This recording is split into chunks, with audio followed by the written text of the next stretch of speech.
Jornal da Comunidade. Apoio. Praticagem de Santos.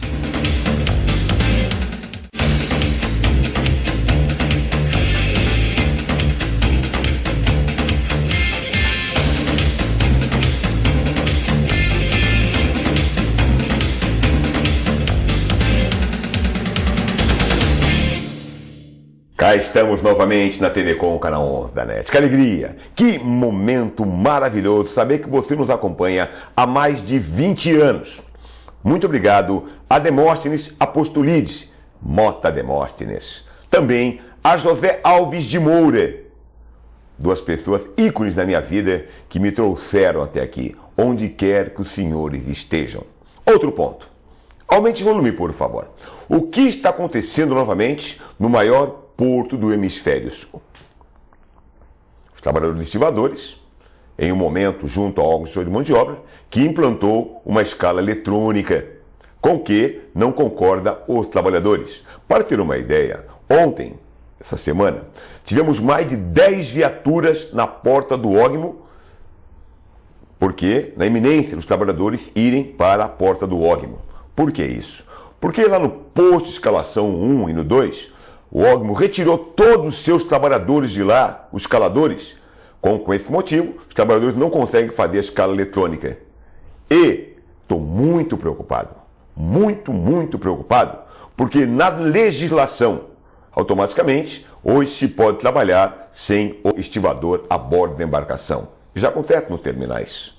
Então, eu peço muita atenção nesse sentido.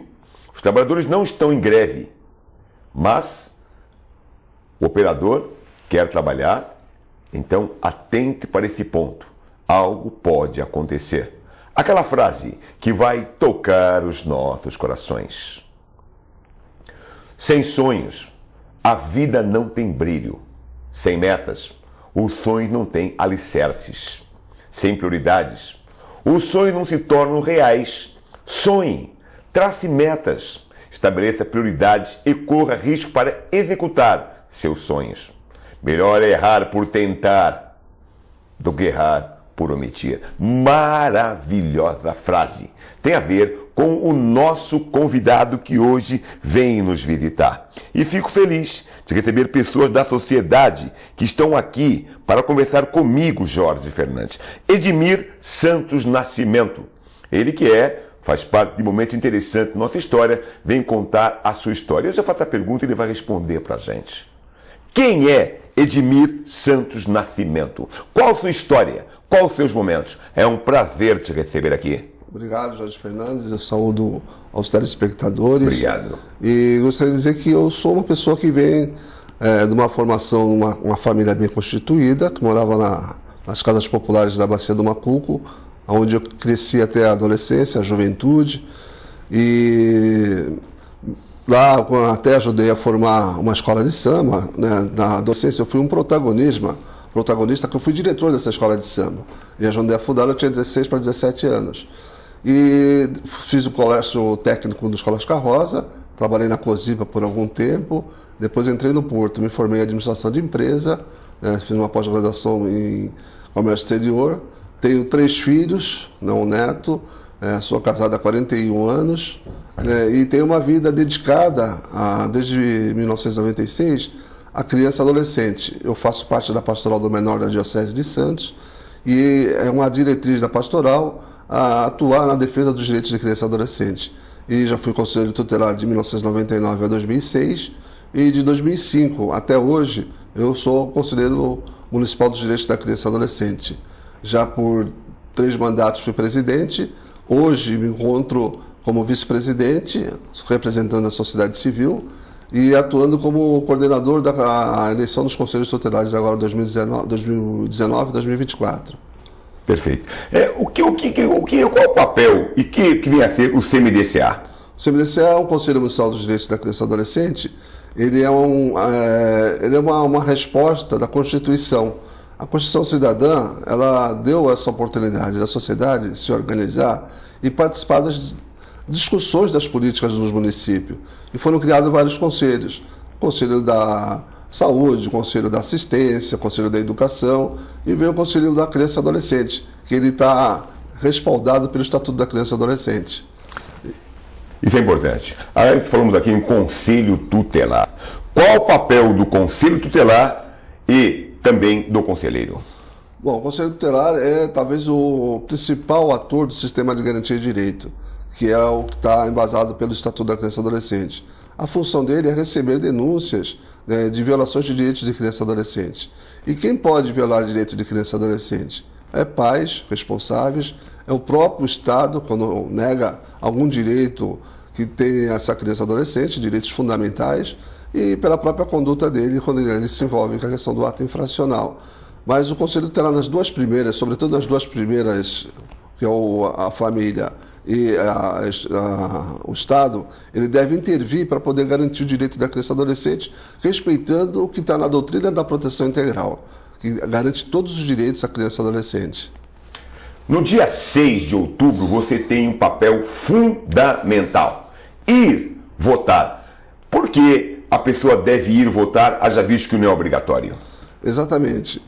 Cidadão, é um dever desse cidadão. Até se discute muito da eleição ser facultativa ou obrigatória, porque o cidadão tem que ter nele, como uma meta de vida dele, uma transformação da sociedade. Perfeito. E por isso ele precisa se envolver na questão do voto. O voto é que garante a participação de pessoas de bem.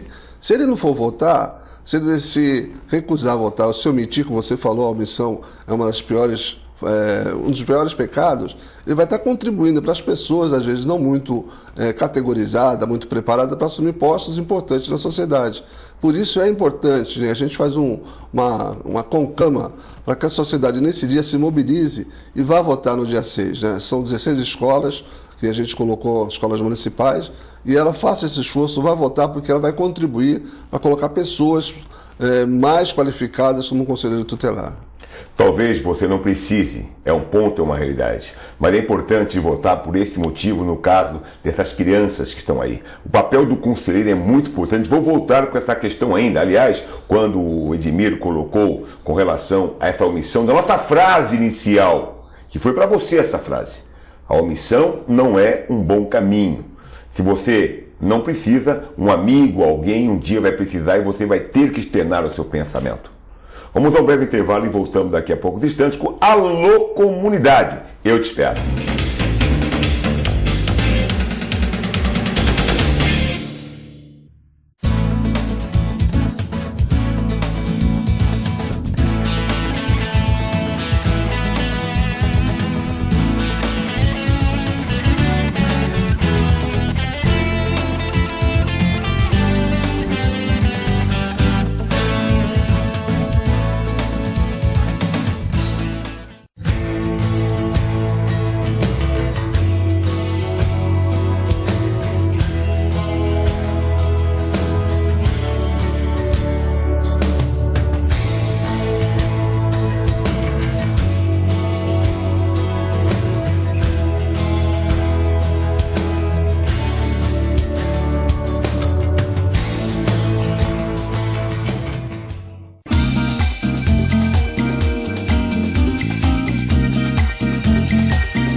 A melhor programação RVD.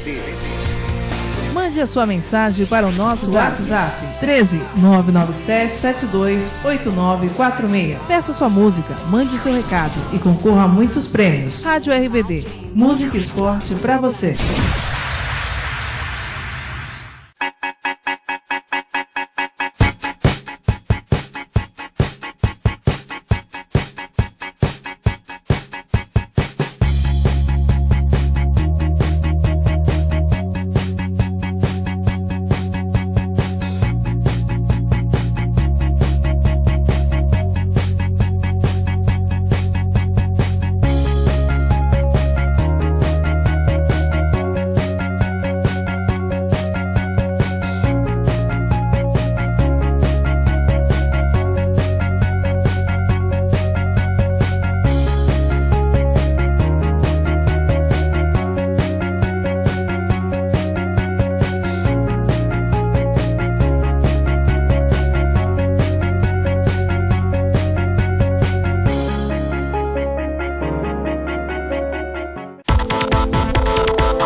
aqui na TV Com. Obrigado à minha equipe pelo carinho que tem para comigo, Jorge Fernandes, e também com os nossos convidados. Estamos nós com o Edmir, que está falando sobre o Conselho Tutelar, que vai ter eleição no dia 6 de outubro. Em vários colégios, para poder passar também aqui como se deve fazer para votar. Mas me chama a atenção que são 15 titulares e 15 suplentes. Mas será que esses conselheiros sabem qual é o papel do conselheiro? Edmir, uma questão pessoal. Por quê? Eu vejo que nessas inscrições, 80 que estão inscritos, tem muitos lá, não estou falando coisa que não tem nada a ver, mas será que já tem uma experiência anterior a trabalhar no Conselho Tutelar? Edmir Nascimento. Então, na verdade, os candidatos, a priori, eles supõe-se que eles tenham essa experiência. Supõe-se. Né, que eles levaram algum documento que comprovou a experiência na defesa de direitos de criança e adolescente. Agora, o trabalho do conselheiro é um trabalho, eu diria que é um sacerdócio, né, porque o conselheiro tutelar é um cara que está antenado. Ele tem que ser proativo e não reativo. Né, ele tem que trabalhar com a comunidade. Aliás, quando foi pensado no Conselho Tutelar, dito pelo um dos editores do ECA, das pessoas que ajudou a montar o ECA, Antônio Gomes da Costa, ele dizia o seguinte: quando se pensou na figura do Conselho Tutelar, se lembrou muito de um agente social muito importante, que é o membro da Pastoral da Criança, que é uma pessoa sem salário, que está no meio da comunidade, garantindo os direitos da criança naquela comunidade. E tem o reconhecimento da comunidade. Então, a priori, não se pensava que o conselheiro tutelar poderia ter salário. Né? E hoje virou quase que uma profissão. Né? Hoje o conselheiro tem ótimos salários, né? Sobretudo na nossa cidade. Então, o que a gente espera do conselheiro é que ele trabalhe de forma colegiada, né? Que ele trabalhe se inteirando das demandas da sua comunidade, da sua cidade, e garanta esses direitos. Né? Ele tem um poder de requisição. Nem o vereador tem esse poder de requisitar, mas ele tem um poder legal de requisitar serviço. Requisitar para garantir esses direitos que estão sendo violados. Então é de suma importância que o conselheiro saiba do seu papel, ele trabalha de forma colegiada, é um cara que tem que criar uma grande empatia com o seu colegiado, com seus pares e sobretudo com a comunidade. Né? Ser respeitado e reconhecido pela comunidade como autoridade, que é o conselheiro tutelar. Tá aí. Importante para a participação de Edmir Nascimento aqui na TV Com Jornal da Comunidade. Eu deixo aberto nosso microfone de uma questão que eu não tenha lhe feito, que acha que é pertinente. Muito obrigado a você, como também a primeira-dama. Primeira-dama hoje veio aqui participar do programa. Brincadeira, não gosto. Primeira-dama é a esposa de um dos grandes intérpretes, compositores aqui de nossa cidade, que é o Rubens Gordinho. Rubens Gordinho, obrigado por estar conosco, meu amigo.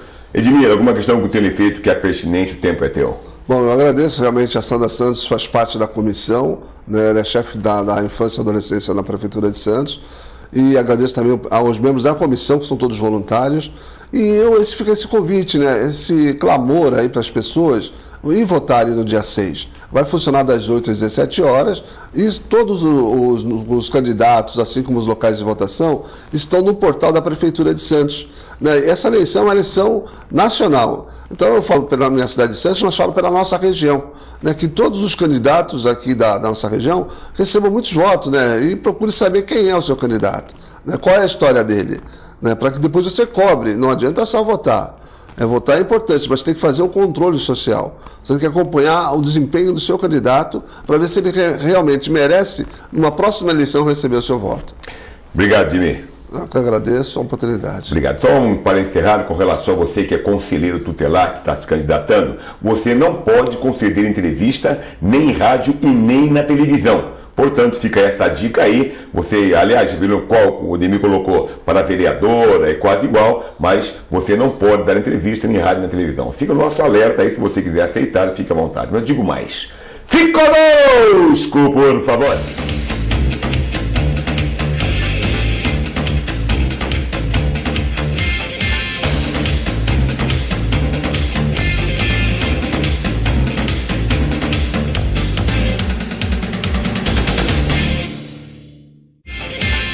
Jornal da Comunidade.